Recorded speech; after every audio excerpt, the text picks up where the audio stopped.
খুনগুলো দু চারটে আছে, আর আমি আজকে বলে যাচ্ছি, এটা অন ক্যামেরাতে আপনার লিখে নিন, এটা টাইপটা একটু রেকর্ডিং তো হবে। একটা দুটো চ্যানেল আছে, এই ইউটিউবার চ্যানেল না, ইউটিউবার সরি, প্রতিদিন মিথ্যে কথা বলে মানুষকে বিভ্রান্ত করছে, এখানে সাম্প্রদায়িক দাঙ্গা লাগাতে চাইছে।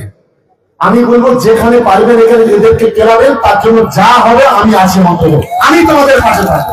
যেখানে পাবেন সেখানে কেলাবেন, কারণ এদের জন্য অনেক মায়ের মাতার সিঁদুর হাতে চুরি ভাঙতে পারে, এদের জন্য সাম্প্রদায়িক দাঙ্গা বাড়তে পারে, মুসলমানের খুন হতে পারে। এত মিথ্যে কথা এখান থেকে বলছে। হয় সাবধান, সতর্ক করে দিয়ে বলছি, হয় সাবধান হবেন, নাই সাবধান করে দেওয়ার ব্যবস্থা কিন্তু আমরা করবো, এটা মাথায় রাখবেন। নোংরামি করবেন না। জার্নালিস্টটা হলো পৃথিবীর চতুর্থ স্তম্ভ। পৃথিবী যদি চারটে কুড়ি থাকে, তার একটা হলো মিডিয়া। যে মিডিয়ার প্রতি মানুষ আস্থা রাখে, যে মিডিয়ার প্রতি মানুষ ভরসা রাখে, নওশাদের কাছে বিক্রি হয়ে, আইএসএফ এর কাছে বিক্রি হয়ে মিথ্যা খবর পরিবেশন করবেন, আর ভাঙড়ের লোক সারা জীবন ভর আঙুল চুড়বে, এটা কিন্তু আর হবে না, এটা আর হবে না। আর বাদ বাকি যারা গালাগালি করছে তাদেরও বলি, একটু ভাই সংযত হও, খুব ভালো হবে।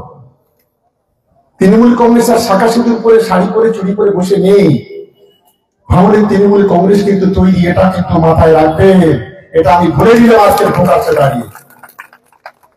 আর বিজেপির যারা আছে তাদের বলি, আপনার বিধায়ক দলনেতা বলেছেন আগামী বিধানসভায় ভোটে জিতে আমাদের মুসলিম এমএলএ কে রাস্তায় ছুঁড়ে ফেলে দেবেন। আমি বলছি রাস্তায় ছুঁড়ে ফেলে দেওয়া তো দূরের কথা, আমাদের একটা সেরুন মানে বাল, একটা উর্দুতে বলে না, এই যে আমরা বাল বলি, চুলে বলি বাল, এটাকে সেরুন বলা হয় উর্দুতে। আমাদের একটা টিকি, একটা সেরুনের ছিঁড়ে দেখাও, তোমার কি ক্ষমতা আছে? আজকে আমি প্রকাশ এখানে দাঁড়িয়ে পড়ে আছি, হিম্মত থাকলে তো আমাদের গায়ে হাত দেবে।